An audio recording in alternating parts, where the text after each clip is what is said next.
നമസ്കാരം sir. Kumbla മായനക്കട്ട റോഡാണിത്. Kumbla Mulleria road മായനക്കട്ട ഈ സ്ഥലത്തിന്റെ പേര്. അപ്പൊ ഇവിടെ എത്രയോ ആക്സിഡന്റ് ആയിട്ട് ആള് മരിച്ചുപോയിന്ന്.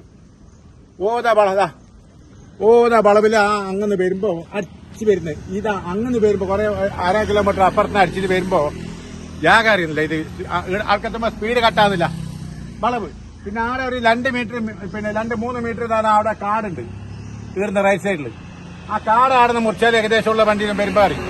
ബസിന്റെ ഉള്ളിലേക്ക് പോയിട്ട് മിഞ്ഞാന്ന് പൂണ്ടല്ലോ ഒരു ബസ് നേരെ പോകുന്നുണ്ട്. ബസിന്റെ ഉള്ളിലേക്ക് പോയിട്ട് പൂണ്ടത് ഓന് വളവ് ഉള്ളതേ അറിയില്ല. പോയിട്ട് സെറ്റിന്റെ ഉള്ളിൽ വെക്കുമ്പോഴല്ലേ ബസിന്റെ അടിക്ക് പോയിട്ട് പൂണ്ട അല്ലേ. ഇപ്പൊ ബസ്സാരനല്ലേ തയ്ക്കൂ ജനങ്ങള്. അപ്പൊ അധികാരികൾ ഈബ്രോ ലൈൻ ഇവിടെ 1-2 പോണം. ഇവിടെ പള്ളി മദ്രസ് പുള്ളന്മാർ കുട്ടികൾ കിടക്കുന്നത് അതൊക്കെ ഇഷ്ടംപോലെ ബസ്സുണ്ട്. ഇഷ്ടംപോലെ ബസ്സാണില്ല. അപ്പൊ ഇതിനുള്ള പരിഹാരം നിങ്ങൾ സാർ കാണണം. എത്രയോ ആള് മരിച്ചിട്ട് ഓരോരുത്തരും എന്ത് പറയാത്തത്. ജനങ്ങൾ പബ്ലിക് ആക്കുന്നല്ല ഓൻ പോയിട്ട് എന്റെ വണ്ടി കുട്ടിയെന്നൊന്നും പറയില്ല. കാരണം അവന്റെ ലൈസൻസ് ഉണ്ടാവില്ല, RC ബുക്ക് ഉണ്ടാകുന്നില്ല. അപ്പൊ അതുകൊണ്ട് തെറ്റ് വന്നിട്ടാകുമ്പോ ഓരോ തെറ്റെന്ന് അറിയില്ല. അന്ന് പോയിട്ട് ഓനോട് ചൂടാണ്. പിന്നെ സാറേ ഒന്നുകൂടെ ജീബ്ര ലൈൻ വെക്കണം.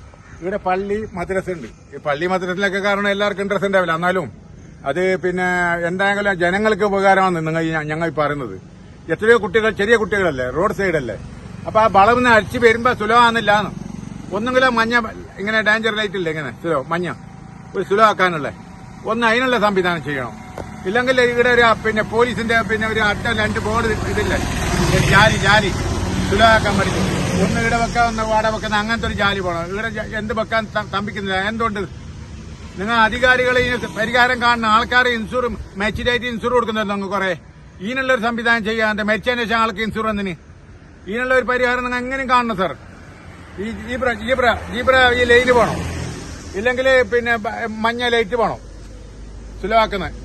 ഇല്ലെങ്കിൽ പോലീസിന്റെ അഡ്ഡം ഇങ്ങനത്തെ ഒരു ഇത് പോകണം. ഇരുമ്പിന്റെ ഇങ്ങനെ അങ്ങോട്ടും ഇങ്ങോട്ട് വലിക്കുന്നൊന്നുമില്ലേ. അത് സ്കൂൾ മദ്രസ വിടുമ്പോൾ ആണെങ്കിലും എടുക്കാതെ മദ്രസിന്റെ പരിപാടി കഴിയുമ്പോൾ സ്കൂളിൽ പോകുന്ന പരിപാടി കഴിയുമ്പോൾ ഞമ്മ നിർത്തി കളയും. അതിനെടുത്ത് സൈഡ് വെക്കാം. അതിനുള്ളൊരു സംവിധാനം ചെയ്യണം. അപ്പൊ അത് ഞാൻ നേരത്തെ പറഞ്ഞ പള്ളിൻ്റെത് ഇത് അതിന് ഒരു 100 മീറ്റർ 150 മീറ്റർ ഇപ്പുറമാണ് ഇത്. ഈ റോഡ് ബദിയെടുക്കുന്ന വരുന്ന റോഡാണ് ഇത്.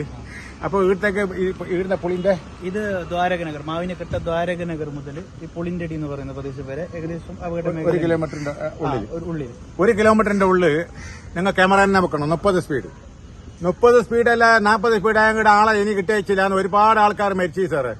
എത്ര ജാഗയിൽ നിങ്ങൾ ഇങ്ങനത്തെ വലിയ ഹൈവേ റോഡല്ലേ ഇതല്ലേ, വലിയ റോഡല്ലേ ഇത്. ഇനി നിങ്ങൾ ക്യാമറ വെച്ചില്ലെങ്കിൽ ആൾക്കാർ ഒരുപാട് മരിച്ചു പോകും. ക്യാമറ മതി. അപ്പൊ പേടി ഉണ്ടാവും. 30 സ്പീഡിൽ അധികം പോയില്ല. ബാക്കിയെല്ലാം നിങ്ങൾ കൊണ്ട് കഴിയില്ലല്ലോ. കാരണം നിങ്ങൾക്ക് മെയിൻ റോഡ് മാല പള്ളിയായിട്ട് അവിടെ മദ്രസ ആയിട്ട് അത് മുസ്ലിംസ് അല്ലേ കൂടുതൽ. അപ്പൊ അതുകൊണ്ട് അതിനെല്ലാവരും അധികാരികൾ എല്ലാവരും എടുക്കാത്താല് അതിനുള്ള പരിഹാരം നിങ്ങൾ കാണില്ല. എനിക്കറിയൂ അങ്ങനത്തെ ഒരു ഭേദങ്ങൾ നിങ്ങൾക്ക് ചില ആളുകൾ തിരുത്തുന്നു. അത് പാടില്ല. അതിനുള്ള സംവിധാനം നിങ്ങൾ എങ്ങനെ ക്യാമറ വെക്ക് 30 സ്പീഡിൽ പോട്ട് സ്ലോ വന്നാൽ മതി. ഓരോരുത്തർ അങ്ങനത്തെ ഇതിന്റെ ഇലക്ട്രിക് പോസ്റ്റിലേക്ക് ഇന്നെടുക്കുമ്പോൾ ഞാൻ പോയിട്ട് പോയിട്ട് അറിയോ അറിഞ്ഞാ ഇതിനെ ഒട്ടനെ ഇതിനുള്ള ക്യാമറ വെക്കുന്ന 30 സ്പീഡ് മതി.